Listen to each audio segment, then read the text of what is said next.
Floyd, tell everybody what was your experience like last night at the place we went to. Oh man, women were dancing on me and everything. Hold on. Go ahead. So when I was dancing, the women were coming up to me, trying to grind on me. You were dancing. Yeah, I was dancing, man. I was dancing. I wasn't a good dancer, but I was trying. And they were grinding on me. But my smart self wanted to talk to one chick. I should have been talking to multiple, but I didn't. You did talk to multiple. He talked to 3 or 4. Yeah, I did, but I was really on that one chick. But I should have explored all my opportunities, and that's what I should. There was a lot of opportunities. Yeah, and this is the way it is. Good morning, everybody. It's Auston Holleman here again from Bucharest, Romania. It's Sunday. It's a nice, beautiful day outside. It's slightly warm. I'll show you guys what it looks like. Slightly warm. It's pretty nice outside, nice and quiet. Let me go inside though. Good. So I came into the other room to talk to you guys where it's a little more quiet. But last night, Floyd and I, we went out to a club to show you guys the nightlife and just to experience it for ourselves.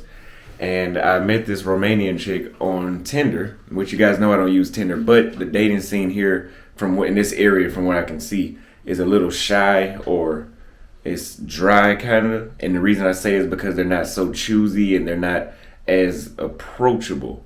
So I was like, let me get on Tinder and see. So on Tinder, you get a lot of matches, but I think there's a lot of pressure just because, when you're black, it might be, I don't know. It's just a little, I think it's a little bit of pressure because of the surroundings that they might think, I get seen with him. But a chick told me she was going to an Afro event. And so I was like, okay, I'm going to go meet you up there. And so we went up there, and there was, of course, all Romanian people. And I was talking to one of the guys, he was from Cameroon, and he told me that all the chicks that go up there, they're a lot more open to dealing with black men. So whenever I got up there, I went inside and I was like, oh shit, okay, they're very, very choosy in here. Like, you could tell that that's what they were into. So I told Floyd when we got there, like, just sit back and just watch the area. Like, when they're choosy like that, wait to see who is the most interested in you and just take them one by one. Rather than there was no need to cold approaching them because they were so choosy. So that's just a pro tip. If you do come to Romania, from what I can see, a good place to go would be an Afro event if you're black. If you're black, is to go to an Afro event. Also, the women there had a lot more weight on them the way how black men like them. I just came from Africa, so I'm used to seeing some of the fattest asses I'd never seen in my life. But the women there did have, let's say, southern United States white girl bodies. Now, another thing, if the dating scene is shy in a new country, one thing that I would do, and this works for me because I'm a content creator, one thing that I would do is I'll get on TikTok and I'll take clips of my talking points off my vlogs and I'll put them on TikTok, because you guys know that TikTok has billions of users and things spread pretty fast on TikTok. Like, if I'm being controversial in a country, I won't post it on TikTok until I leave if I don't feel that safe in that country. But I put it on TikTok, and then women slide in your DMs on Instagram. They go to your YouTube. All that. It works every single time. So that's a pro tip. You guys should pay me for that one. One thing that the con artists, that not all of them, but the women that I met in Africa, the few con artists that I ran into, the few con artists I ran into in Africa taught me is that if they slide in your DMs, do not pull out the camera. Just fool with them off camera and tell the story later, because most people are going to be doing that as a claim to fame. So today, the same Romanian chick told me to go to a brunch, and she told me that I'd be like a piñata if I went to the brunch. So we're going to go to this place. I'm going to go take a shower and go get dressed. I'm going to show you guys what it's like. But Floyd got some good action last night, and I got some good action at that place too last night. So it was a very good time, and that actually made me want to say, okay, you know what, maybe we should not leave in 2 days. Maybe we should stay a little longer to fill it out. Because the 5-day trip thing might not be a good idea for Bucharest. It may still need to be a 10-day trip. So I'll talk to Floyd about it. Let me know what you guys think in the comments. Do you guys want to see me go to the next country, or do you want to see me stay here for 10 days? All right, you guys, I got Floyd back with us again. And we're outside this restaurant called Suento. It's supposed to be a brunch place. So we're going to go here. And I just love the infrastructure out here in Bucharest. It reminds me of being on the east coast of the United States. But it's very, very, very modern. It's very beautiful out here, and just reminds you that you're really in Europe, like I said last time. So we're gonna go over here and see what they got on the menu.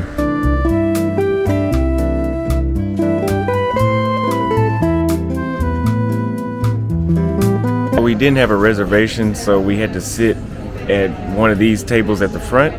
But I'm pretty sure if you have a reservation, you can go into the back. And just like every other country, you have wild cats that want to eat food with you. This is actually a pretty cat, but It's too big. But they have a menu that you scan with your phone here. And luckily, in Bucharest, you don't feel out of place smoking because, like I told you before, everybody has a cigarette in their mouth in the city, it seems like. So, let's take a look. His name? Orange. Orange. Portocalo in Romanian. Portocalo. Portocalo. In English is orange. Orange. Portocalo.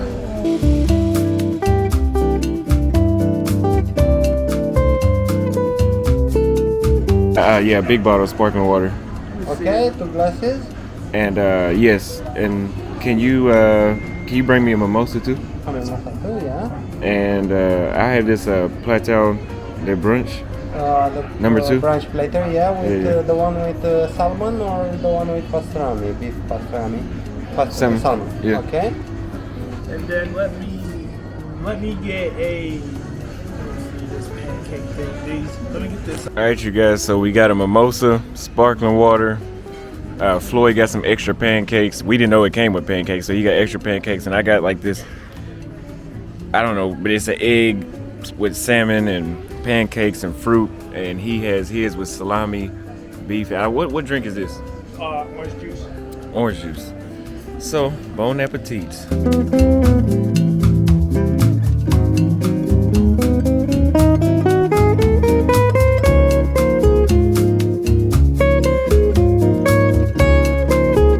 As you guys can see, it was absolutely delicious. That little sandwich I had was amazing. It was full of flavor, very natural.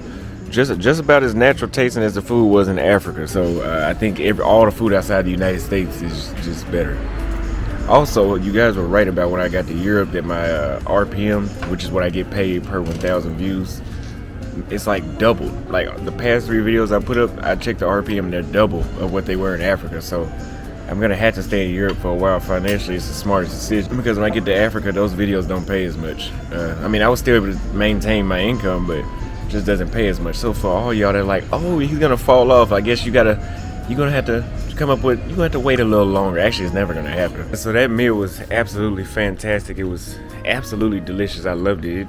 It looked, I mean, it tasted way better than it looked, and it didn't look bad, but it just tasted better than it looked. It was about 203 lei, which is about $43 US. So if I would have came by myself, it probably would have been like 20 bucks, which isn't too bad. That's what I was paying in Kenya anyway. But we're gonna do a tour of this little neighborhood because it's so peaceful, so quiet, and just so beautiful and developed. I love it out here.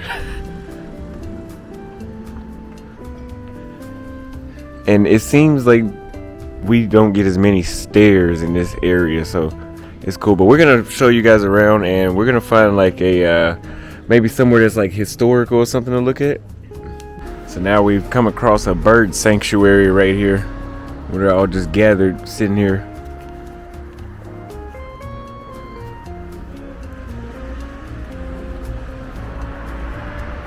This entire city is very, very photogenic because of the infrastructure.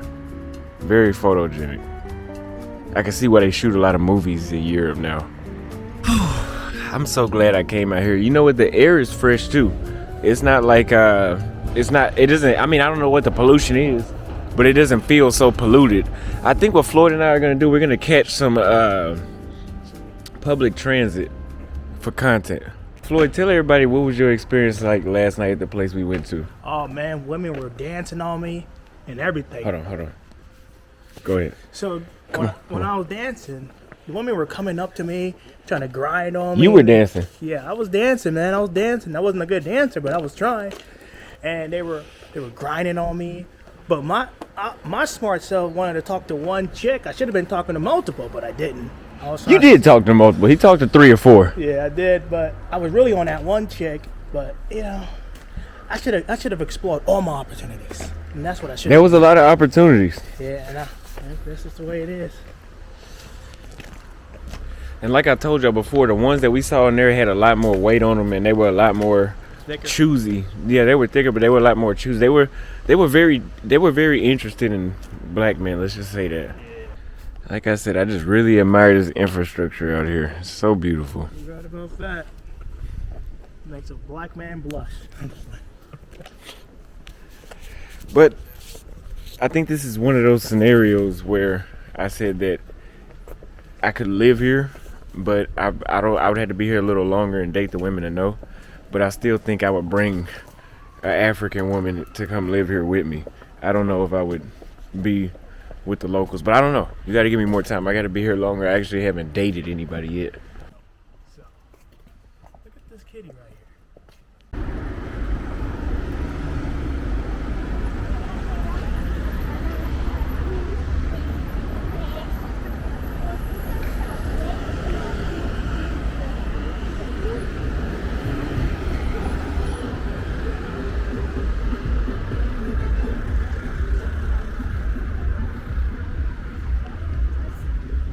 Let's go.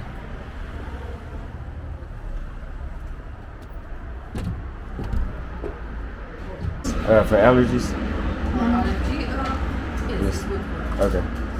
Is that the one you do every 12 hours?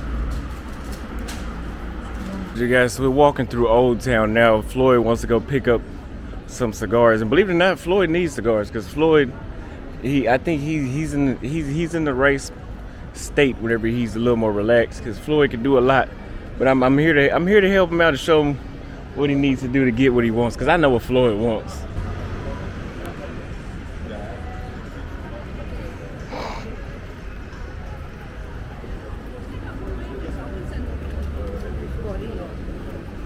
Getting Floyd his cigars. I don't can open. Okay, This okay. humidor is problem for cigars. Yes. Oh, okay. Okay. You want to try one of these? Sure, why not? He just started.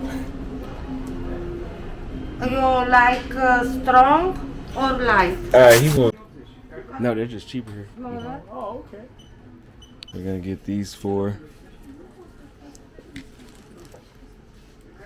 So those 5 cigars was about $27 US, which is what somebody donated on Cash App. Thank you guys, because they sent $25 and said this is for the cigar fund. So I just showed you that's exactly where it went. In Bangkok, that would have been, that might as well have been your rent payment. It would have been $900 for 4 cigars. But in Kenya, that probably would have been maybe a little, maybe like $40. So Europe has way cheaper cigars.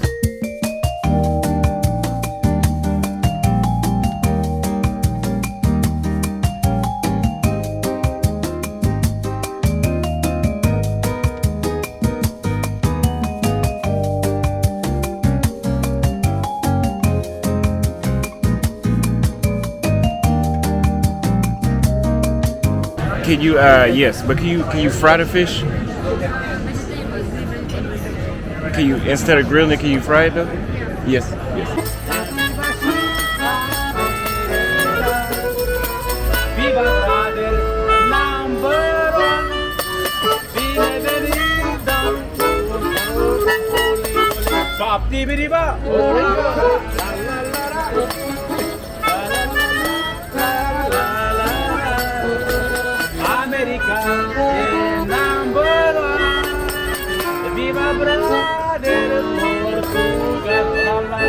Bravo, maestro. Thank you.